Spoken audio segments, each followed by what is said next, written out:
question mark? Yes. Yes, man. Do everything you can. Sí, sí, sí, yo sé. Sí, entonces tú puedes tener todo el control de la computadora. No te preocupes. Both the hungry and the No, flying. no te preocupes. Because they're showing the poles are unpredictable. Vamos a hacer, Luis, tú lo vas a manejar. You don't, yeah, both turn off. No te quedes en las páginas de You really care. And these are the ones that are fired up because they're anti. Anything can happen. Exactly. I'm worried.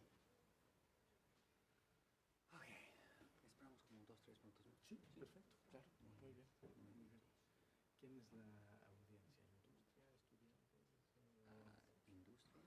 Industria, staff del Congreso, gente de otros think tanks, algunos alumnos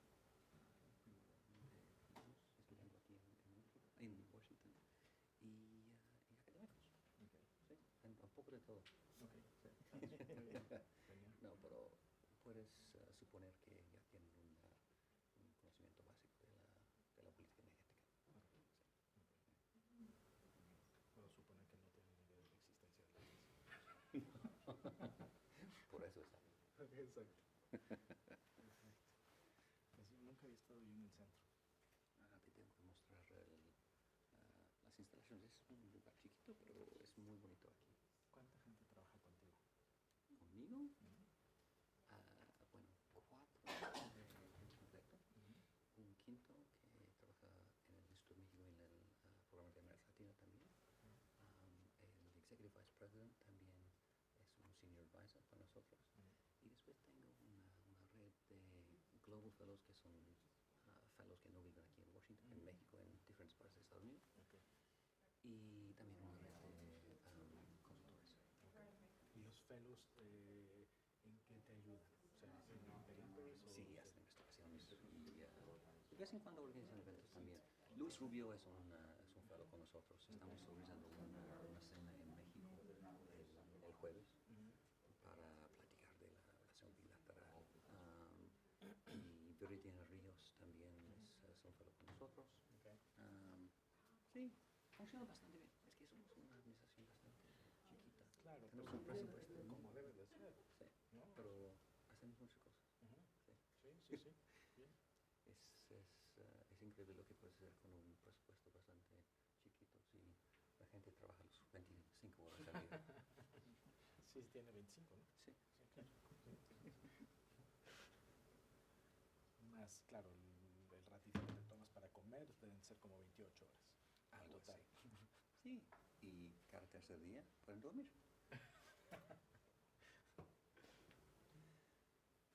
Oye, y estaba viendo, también está el rector del ITAM, ¿tiene una participación en el centro o no? No. ¿O me equivoqué?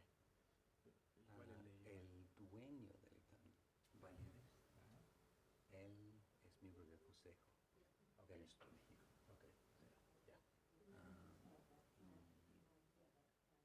No, pero me pareció ver el nombre del rector del ITAM, ¿no es? ¿De Arturo Fernández? Sí. Maybe the secret list. No, pero hemos trabajado mucho con el ITAM, con CIDE y obviamente con la UNAM también. El presidente del consejo es José Antonio Fernández, entonces también es presidente del consejo del TEC de Monterrey. Okay. Entonces tenemos mucha relación con ellos. Y Alejandro Juárez trabaja con nosotros también. Es miembro del consejo. Bueno, ¿empezamos? Sí, claro.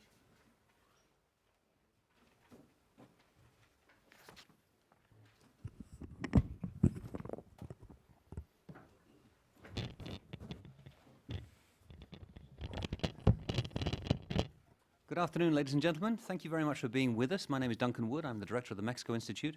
The programming just never stops here at the Mexico Institute. It seems as though, and yes, that look from my staff is tells me everything. We wish it would stop. Just give us a break. But we've had some very, very interesting and important events over the past couple of weeks. Energy has been a near constant feature of those events. And so we are particularly delighted that we have with us today a very dear friend of ours, Carlos de Regules, who I was fortunate enough to meet when you first got the job, and before the ASEA itself had been created. It's extraordinary to see how far the agency has come in that time. Carlos is with us today to give us a presentation about the agency, about the tasks that it has in front of it, the challenges as well as the achievements that it's managed to get to so far. I have a long list of questions that I'd like to ask Carlos, but I'm going to hold those in reserve because I imagine there will be plenty of questions from the audience as well. And here at the Wilson Center, of course, we like to have as much of a dialogue as possible. This event should be as much about you as it is about the people sitting up here at the head of the table. Let me just say a little bit about Carlos. He is the executive director of the ASEA, the National Agency for Safety, Energy and Environment, which regulates the oil and gas development in the country. He worked for 19 years previously on industrial safety and environmental protection at Pemex, and he has a background as a chemical engineer from the Tec de Monterrey, and has a master's in engineering and environmental management from the École des Mines de Paris in France, and the lead program of advanced studies in environmental development from the Colegio de Mexico. Carlos, I really appreciate you being with us here today. It's great to see you again. I know that you're going to make a presentation around 25, 30 minutes, Yes. and then we'll have time for questions. So, adelante. Muy bien, gracias. Thank you very much for having us, Duncan. Thank you very much for being here. When I first came into the room, I saw 3 people sitting here. I said, this is going to be quick. So I'm glad more people are interested in hearing about Mexico and how we are deploying the energy reform that has created a tremendous amount of expectation, and I hope a tremendous amount of results also so far. So what I intend to do is walk you through the basics of the design of this new regulator, what our regulatory policy has been and how we are implementing it. I will be taking 20-25 minutes for doing so, and then hopefully we'll have enough time to address questions, suggestions, and so on. So what should I do? Should I stand up or should I do it from here, Duncan? However you feel most comfortable. I feel comfortable sitting down, so I will do it this way. So yeah, first of all, to remember what our constitutional mandate was. Congress had decided that the new oil and gas development in Mexico needed a specific regulator, a regulator specialized in the hydrocarbon sector, and that it needed this regulator to be independent from the economic regulator, so as to have the right balance of interests properly managed. And so we created ASEA. ASEA has the mandate to regulate and to supervise in terms of industrial safety and environmental protection, all the hydrocarbon value chain, from exploration to drilling, to production, to transport, to storage, all the way down to the pump. That's our mandate. In the next slide, I would like just to briefly go through some figures of the amount of activities and infrastructure that we are actually regulating and supervising. We're talking about more than 250 platforms offshore. We're talking about 2.some million barrels of oil per day. We're talking about roughly 6 BCFs of natural gas being produced every day. 60,000 kilometers of pipeline, 6 refineries, more than 100 large storage facilities. We're talking about 12,000 or so gas stations, 3,000 facilities for LPG. So we really deal with the whole hydrocarbon value chain.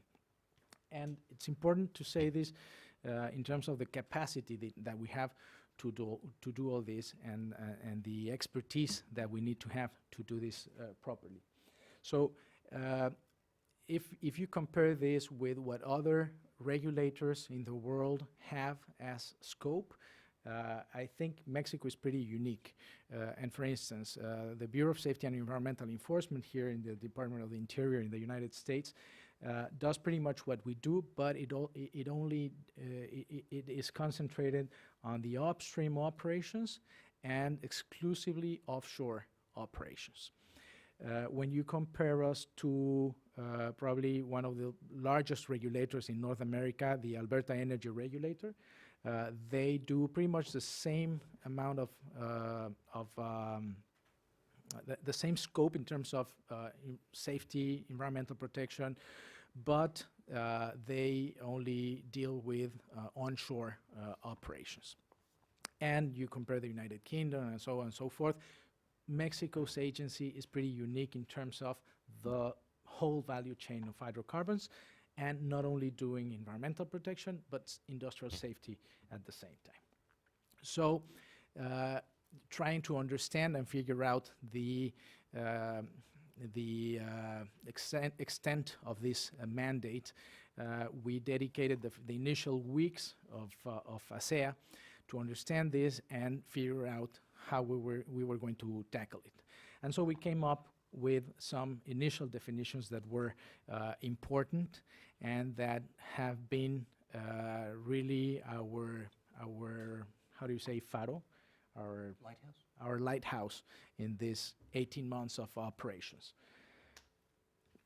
We figured out first what our mission should be, and to try to establish a strategic framework from which would stem the different policies that we would deploy. So having a clear mission, we thought, was paramount to actually getting the job done. And so we defined our mission as a double-sided mission, if you want to see two sides of the same coin. First, to guarantee individual safety, making sure that people got safe home from work, and environmental integrity, making sure that ecosystems and environmental services remained integral no matter the activity, the hydrocarbon activity that was deployed. That was the first side of the coin. The second side of the coin was we need to give certainty to investment, because the best way to guarantee people's safety and environmental integrity is to not have hydrocarbon activities in the first place.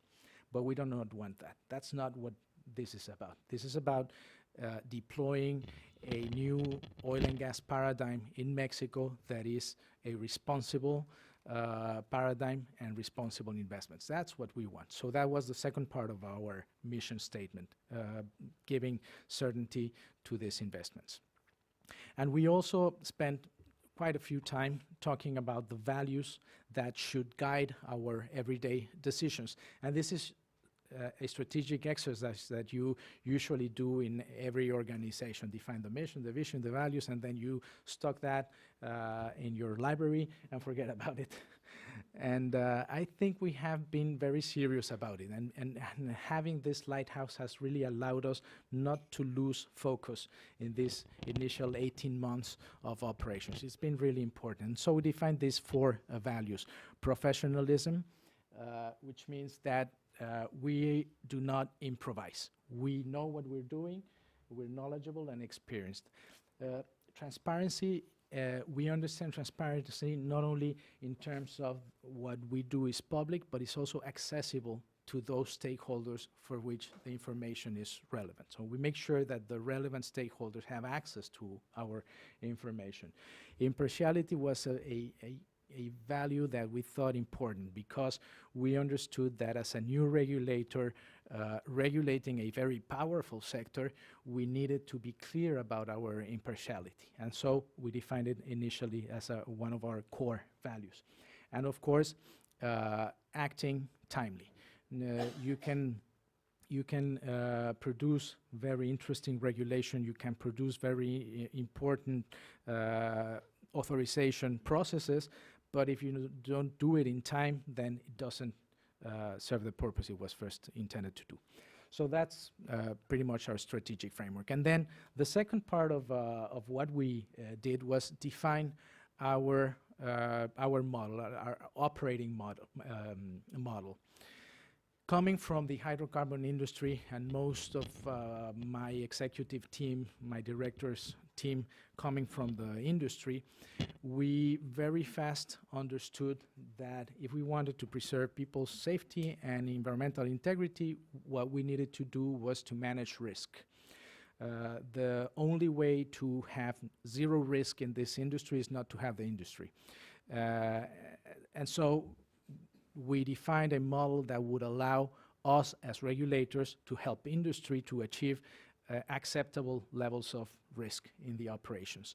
And around risk mitigation, around risk management, we identified the 5 essential tools that as a regulator we would have to do this. The first one was safety and environmental management systems. And that's the preventive lever, if you wish, that we use in trying to manage risk.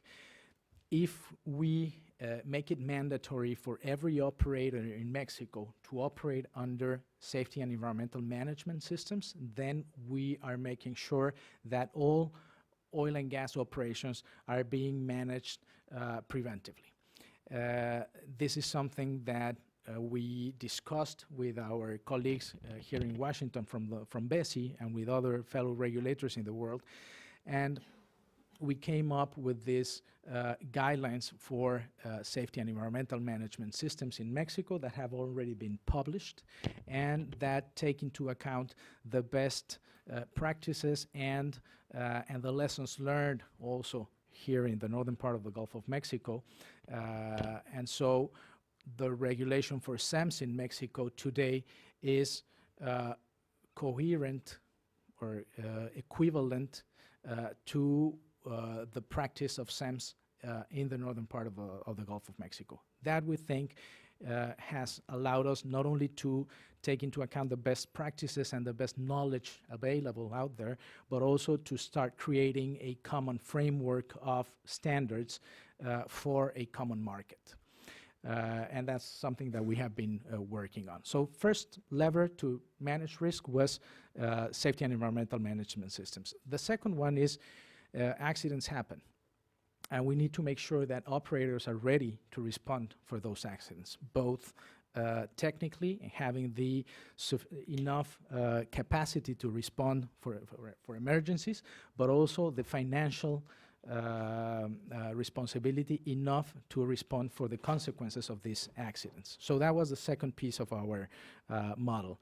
We put out there regulation requiring all operators to have a certain level of coverage, insurance covering civil liability and environmental liability.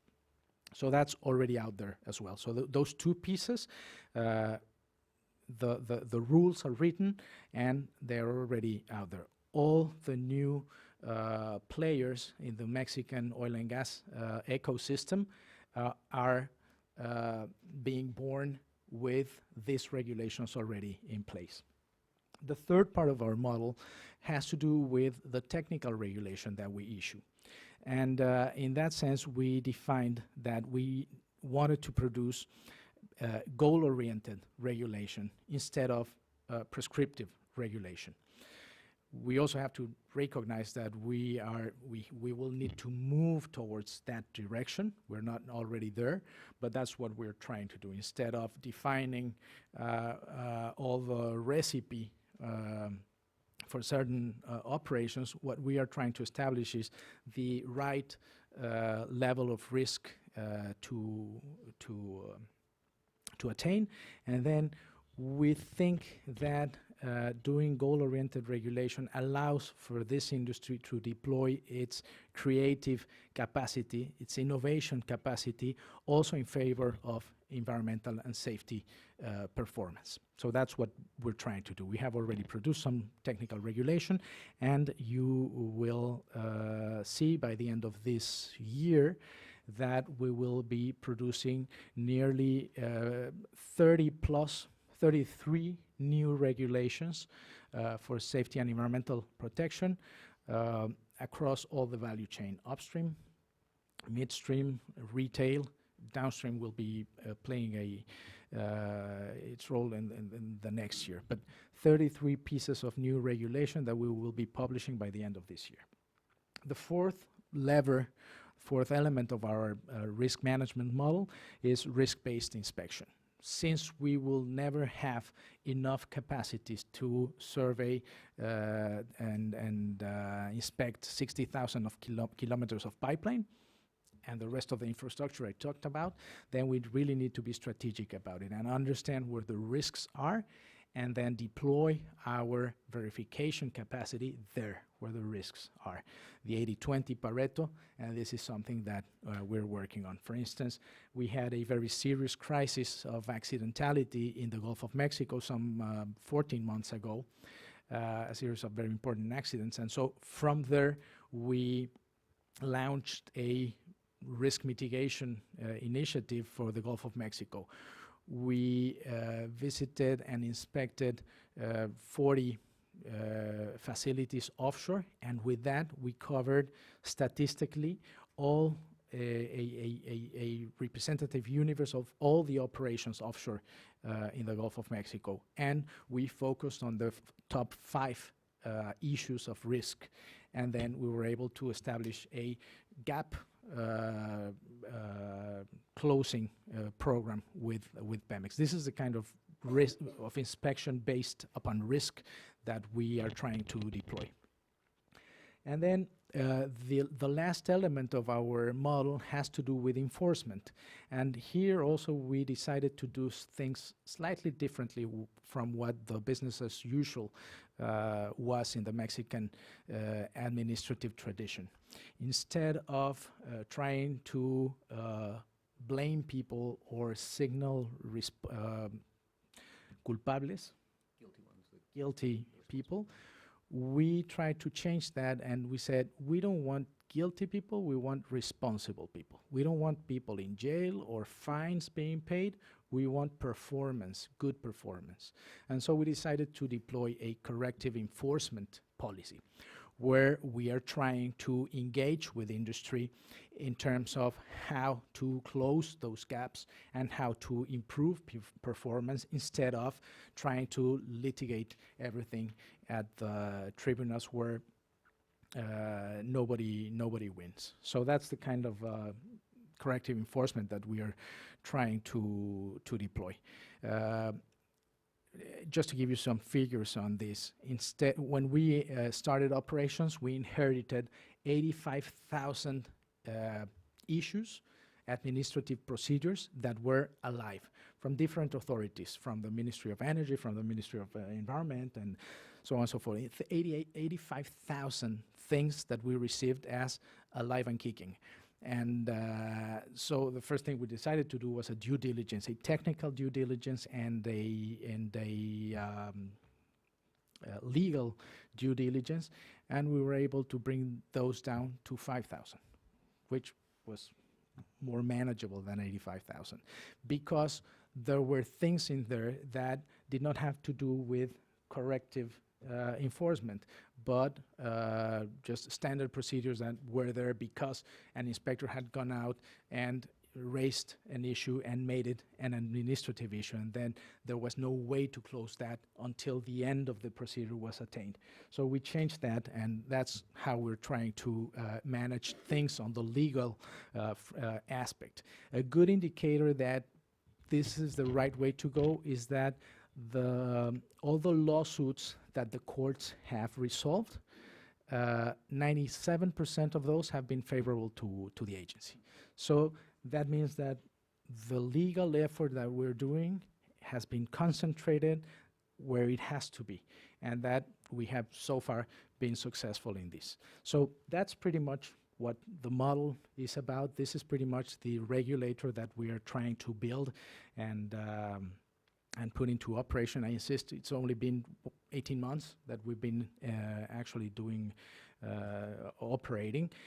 And I guess our main challenge for the months to come is to reach certain points of no return, so as to give this new oil and gas ecosystem in Mexico, the certainty that these things will be there for the long term, and that no matter new styles of management or new people in front of this institution, this is an institution, and it has been doing institutional work.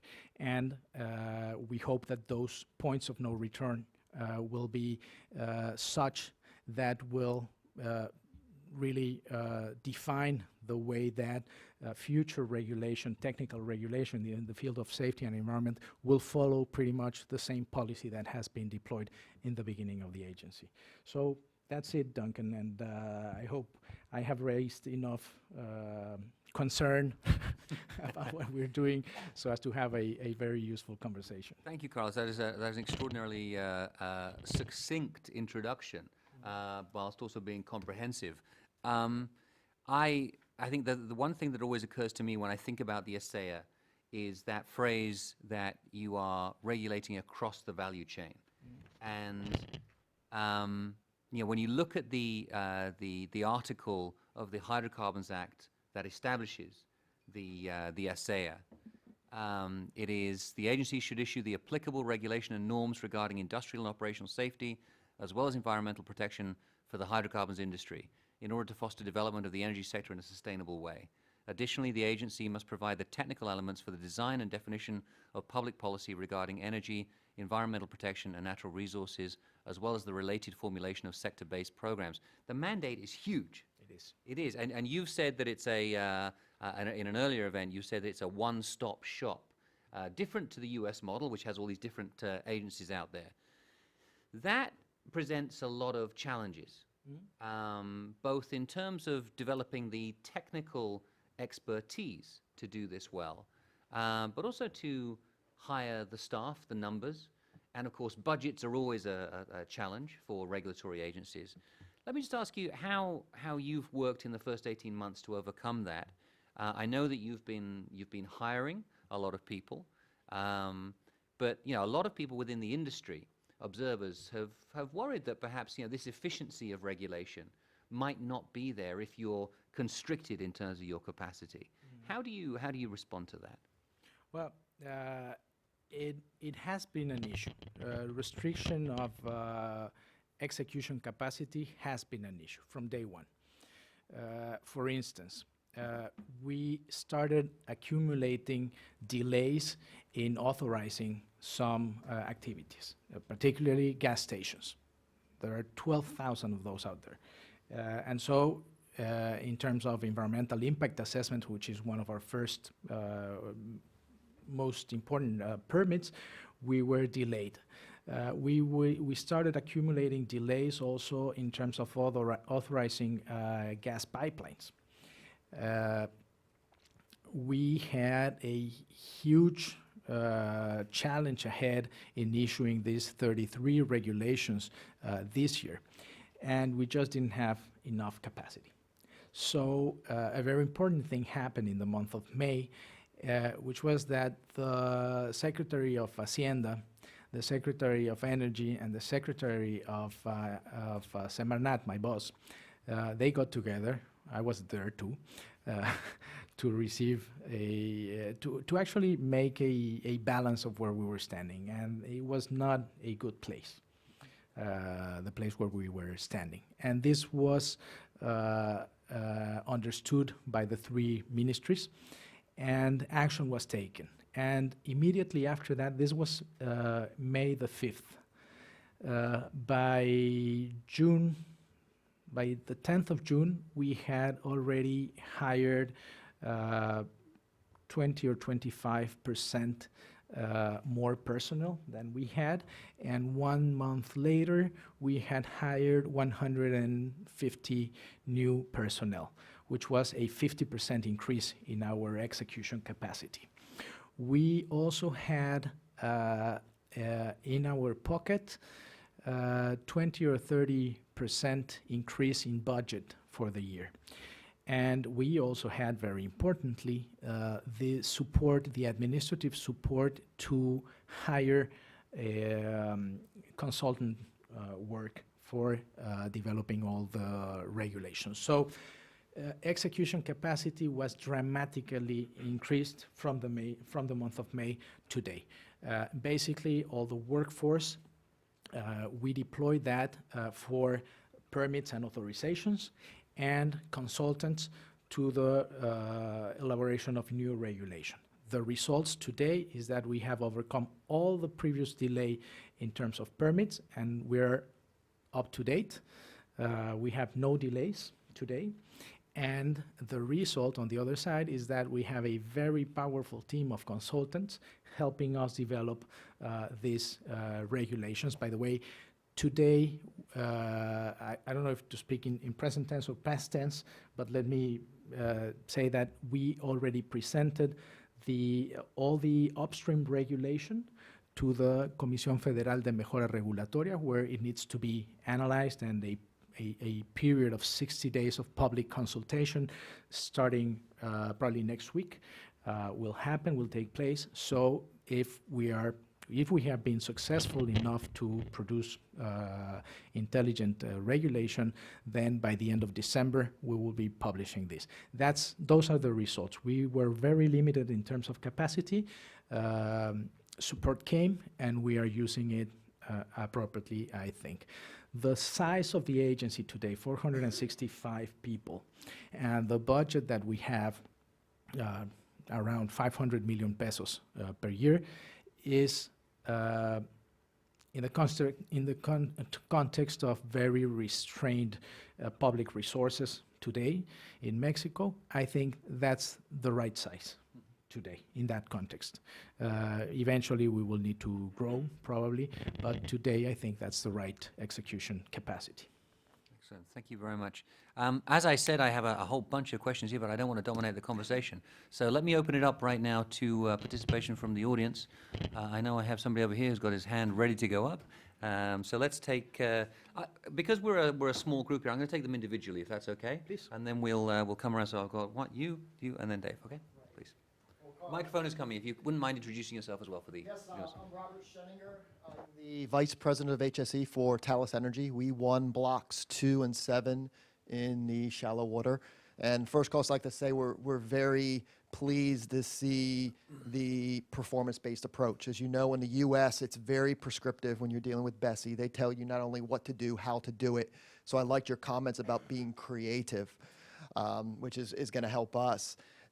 My first question is, do you see, there's a big difference in the U.S. where operators are solely responsible for compliance. And if a contractor who we provide the right tools, we influence, and for better or worse, they decide they make a mistake, it's still the operator that's held accountable. So in your management system, is there going to be an accountability system for not only operators, but also contractors and suppliers? It is, and you're not going to like it, because operators will be fully responsible in Mexico for the activities taken out by the contractors for which they are responsible as well. So one thing we have defined in terms of creativity and bringing things the closest to reality as possible has to do with the design of our safety and environmental management systems. And one important thing, I think you have already been through this, is that we are, and being creative about it, we do not want operators to go out there, hire McKinsey, Deloitte, Pricewaterhouse to develop their environmental management systems. We want to see what is real and what works for the operator. So if you have a system containing 6 elements and 4 sub-elements, and it's called a system for managing risks, that's fine. We need to find out what works for you, and then we, instead of asking you to bring a system with a prescriptive format that tells you it's 18 elements and I want you to name them such and such and such, and I want 18 chapters and format A4 paper and whatever. We say, bring whatever works for you in reality and allow us to understand how that relates to the minimum requirements of the Mexican state, establishing a bridging document, we call it. We saw that a lot when we met with ASEA, the openness to explain like how we empower stop work authority, contractor safety management. It's exactly as Carlos said. I mean, we provided our framework and it was more to help in understanding, and we see it as a partnership. I mean, I'm hoping that there's things that ASEA can learn from us and also that we can learn from you.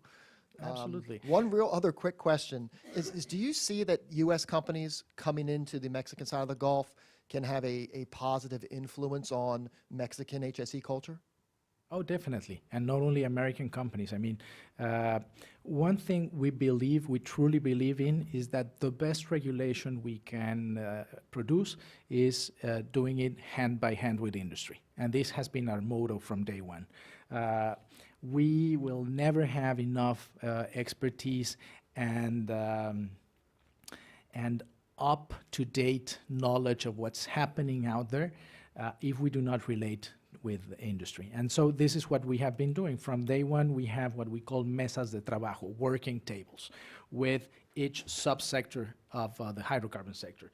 So we get together once a month, once every 2 months, with AMEXI, in this case, with the Association for all the upstream business, which already encompasses, 40 or 50 companies. And we get together also with the midstream associations, with the retail and stuff, and we talk about new regulations, we talk about authorizations and permits, and we learn from each other constantly. And this is what we try to put out there in our regulation. You have, prior to us submitting this regulation, this upstream regulation to COFEMER, as I said earlier, this regulation was socialized with industry as to obtain what the best practices are out there, and just making sure that we were producing regulation that was relevant and pertinent, do you say? Yes. Okay, and pertinent to the actual world. So again, yeah, that's what we're trying to do. Yeah. Great, thank you. Officer.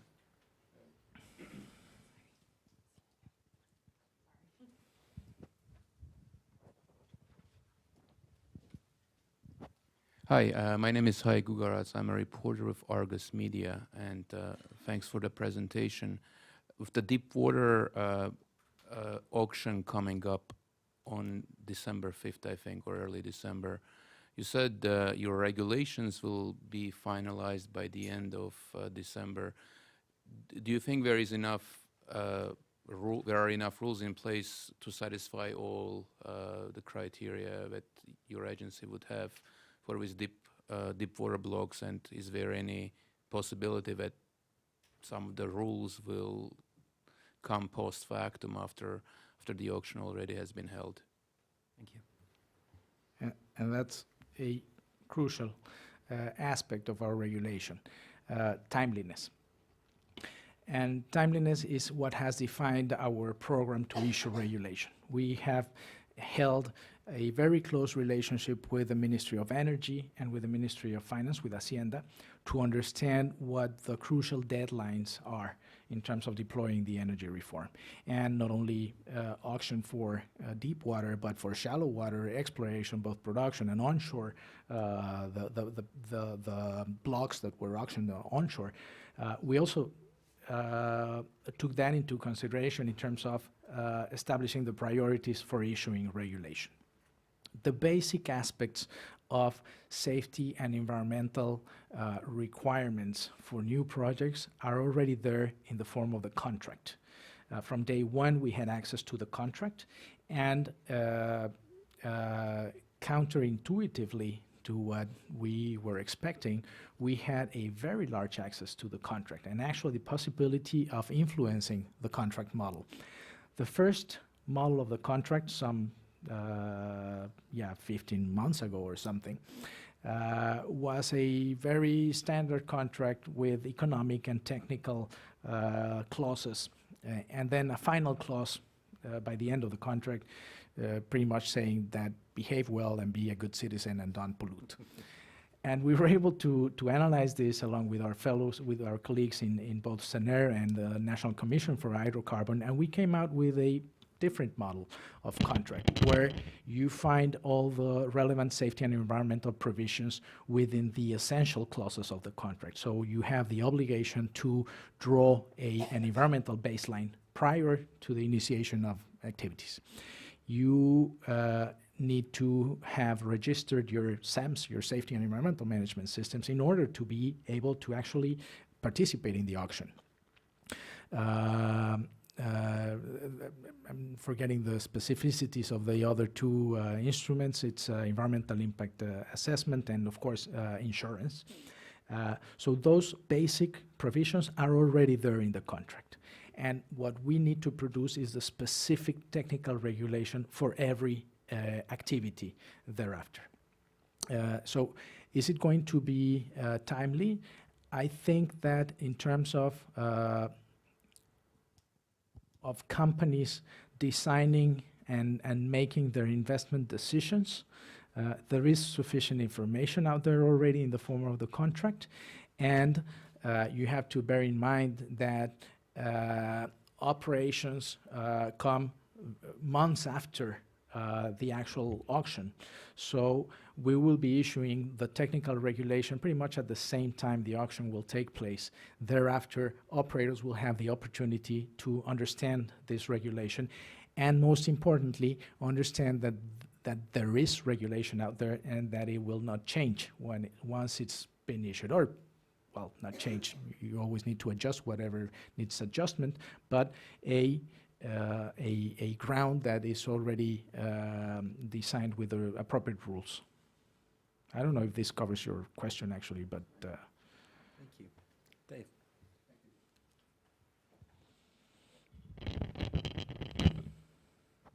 Thank you. Dave Nelson with GE. Actually have so far 4 very distinct questions. Should I hit you with all 4 of them or just go one at a time here? And it's up to you, Duncan. Let's do 2. Do 2. All right. There you go. So, so first of all, one of the topics that people around here talk about sometimes, including at the meeting last week that Duncan organized around North America, is the concept of regulatory convergence or harmonization in North America. And the idea that, particularly in the energy sector, the 3 countries should seek as much as possible to converge around best available practices and best available technology and so forth. Just wanted to get your views on that. Is it feasible? Is it desirable? So that's question number 1. And for question number 2, I'll go with the one-stop shop that Duncan mentioned earlier also. You commented that one of your goals is timeliness and understanding the development of the industry. And for industry, I think it's clear, you know, regulation is not bad. You need good regulation. But when you have 20 different regulatory agencies that you have to go to, you have a state level regulator, you have the federal regulator, you have the different agencies, so you have no certainty in terms of timeline to actually come to conclusion. How are you avoiding that in Mexico? Okay, thank you. And the first one, regulatory convergence. I have been told by Luis Martinez, who is my chief of staff and international affairs responsible person, never to talk about convergence because it can be politically very itchy. So I will not talk about regulatory convergence, but I love regulatory convergence. In the sense that I think it makes sense trying to harmonize standards that work for an integrated market. Whatever the rules are in the northern part of the Gulf of Mexico, it would make sense to have, first, the best rules possible, the best practices in place, and common practices. First priority is to have the best practices in place. And when we achieve that, then try to have a common ground for this. This has been our philosophy from day one. And some 15 months ago, we spent 2 very interesting days a few blocks away from here in the Department of the Interior, working with Brian Salernos at BESI and his team. And Alejandra from the embassy of Mexico here in DC came with us to those meetings and is a witness of what happened there. And we spent 2 days, 2 fantastic days, working with our colleague regulators in the US, understanding their experience and their lessons in deploying SAMs in the Gulf of Mexico. And I can tell you that by the end of day 2, we were co-creating what the future of SAMS regulation in the Gulf of Mexico should be. And the regulation we have published already and is in place in Mexico already takes into consideration all that experience, previous experience, and has allowed us to actually produce regulation in terms of SAMS that is a step further than the US regulation.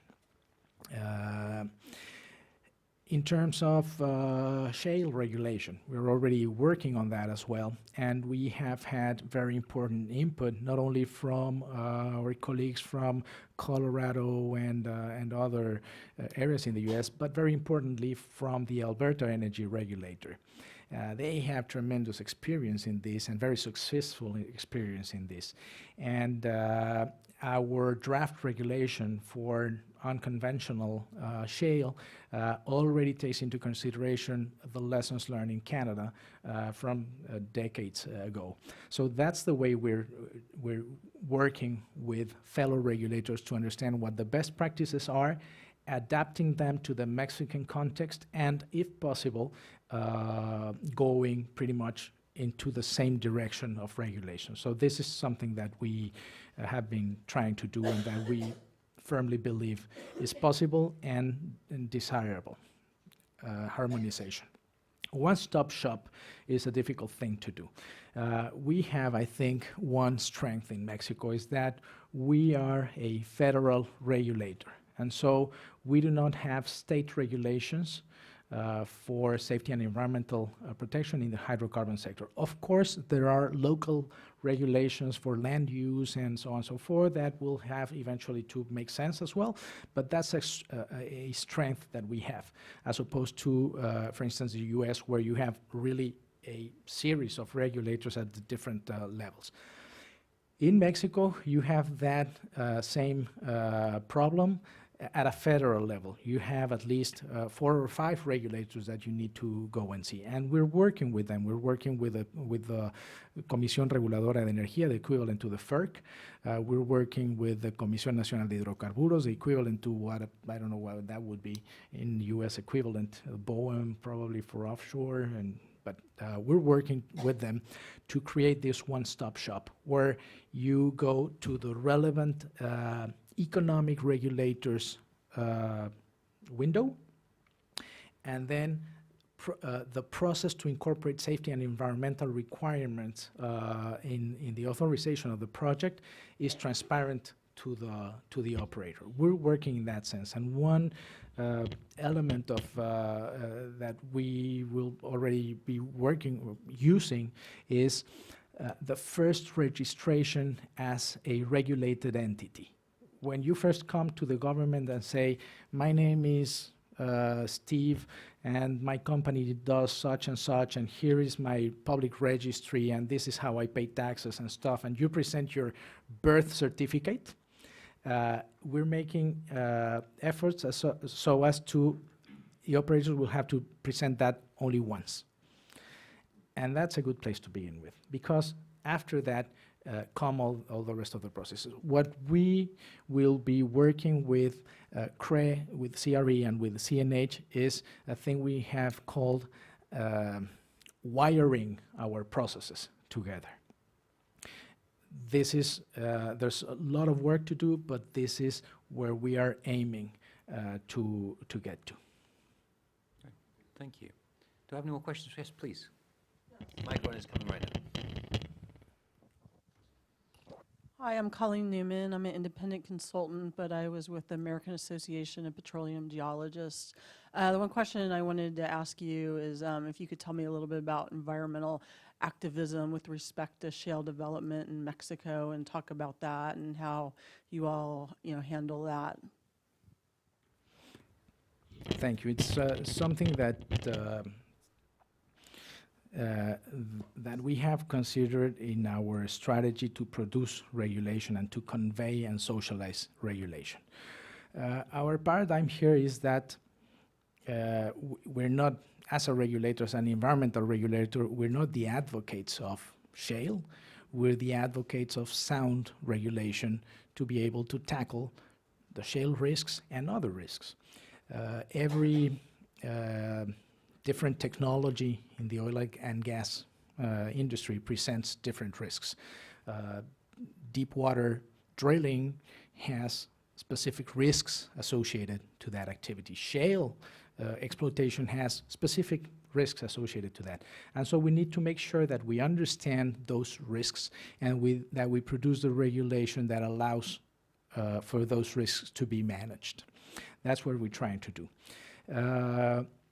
In terms of environmental activism, I wouldn't have a precise picture of how things are developing in Mexico. I think not to the extent to what you have seen here in the US, where it actually has become even a local political campaign agenda eventually. I don't think the issue has attained that level in Mexico. It probably will. But the way to tackle it, I think, is by sound technical regulation and the ability to communicate that regulation. The first one, I'm sure we will be able to do, because we have the technical expertise and we have the appropriate access to relevant information in Canada and the US, and we have an excellent group of consultants helping in this. The second one, excellent communication, is the challenge. Thank you. Thank you very much. And just to build on that, we had a conversation here this morning on the future of the oil and gas industry with some friends from the World Economic Forum. And one of the issues that came out was, of course, the social license question. And the answer that most of the people come up with said, we need to be better at education, educating the public about the real risks that are out there, the real track record of the industry. And one of the things that I actually feel is that that's going to be increasingly difficult to do as people become more and more channeled into their own little stovepipes of information. You know, the social media news feed, it means that I read the news that I agree with, you know, and you read the news that you agree with. And so if we believe different things on this, it's going to be more and more difficult for us to actually convince each other. So actually the effective communication strategy, I think, is a real challenge in today's world, not just for Mexico, but around the world. And the problem is that there is such a low level of public trust in the hydrocarbons industry that whenever they put out information, people say, well, that's an oil company, you know, we can't trust them. And it's like that information could be perfectly accurate and people will reject it. So you have to find an honest broker who can really actually get to the root of these issues, and that's a very difficult thing to find. I have another question for you, Carlos, and you mentioned earlier on the incidents in the Gulf of Mexico last year. And I wanted to ask about one incident in particular, the Abcatun explosion and fire. What was the learning process that you underwent there? Because I think a lot of us were kind of holding our breath at the time, thinking that the ASEA is a new agency. You know, this is a difficult thing to deal with so early in its life, and it all seemed to be handled, I mean, observing from the outside, it seemed to be handled very effectively, but it must have been a case of learning on the job. So two parts to the question: what is it that how did the agency respond and what did it learn? But also, how important was your experience of working at Pemex beforehand in understanding how Pemex operates as a company and how that would unfold? Okay, and the main challenge when this accident occurred was actually making every effort possible so as to make it a learning experience, because people died. there was no environmental impact associated to the accident, but production was lost and infrastructure was lost. But most importantly, people died. And so the first immediate reaction was blame it on someone. Bring me the guilty people for this. And that was the main challenge. Making different authorities, making different stakeholders understand that the important thing of this accident was to learn from it.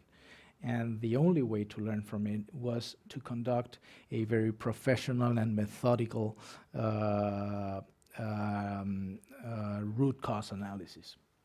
This is the tool used in industry whenever accidents happen to learn from accidents. And that was, I think, what we brought to the table was our knowledge and expertise in developing root cause analysis. That was the first thing.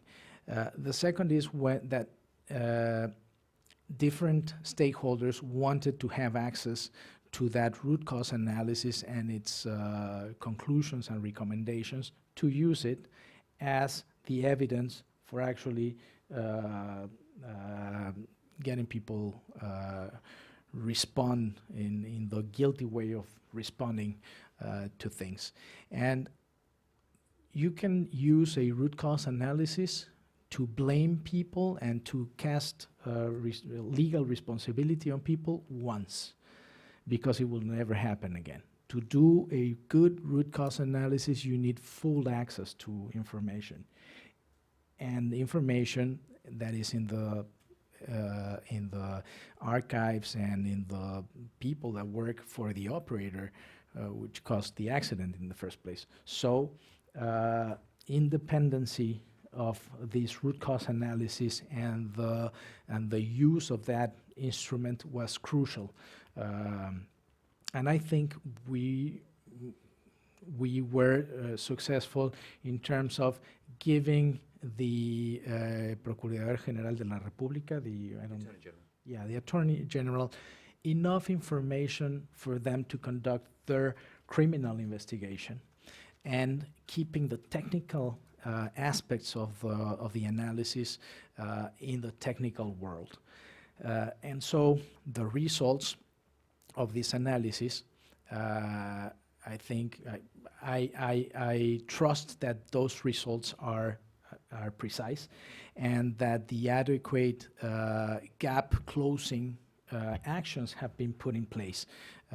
For instance, we identified as the first, one of the root causes of this accident was the presence of a certain bacteria in a very low use gas pipeline, a secondary gas pipeline that is very seldom used.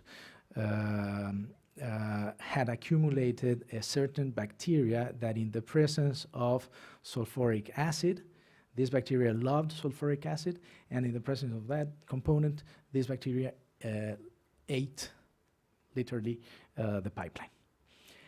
And this was something that was not incorporated into Pemex's operating procedures. They had no idea that this risk existed. So can you blame somebody for the explosion?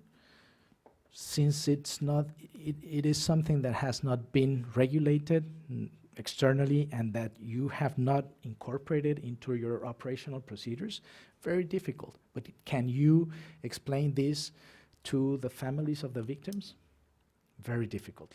So we try to separate the criminal investigation and give them sufficient information for them to do the work, but keep the technical thing to ourselves, and not to ourselves in terms of hiding it from public, but actually being able to use it. And today, every facility in Pemex offshore has already been verified to verify the espesor, how do you say, the width, the thickness of those gas pipelines that could be compromised by that same phenomenon. So that's the kind of corrective action that you take once you have good root cause analysis.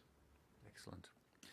Let me just say that one of the most pleasing things about talking to the people who are involved in Mexican energy policy and regulation today is actually not just their openness to conversation and dialogue about things, which is not a typical Mexican government trait. Let's face it.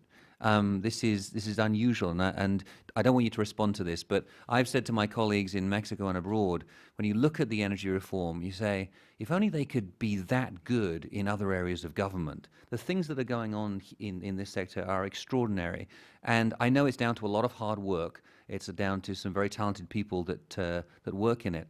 But it nonetheless is very, very impressive, and I know that you've heard that many times, but it bears saying again.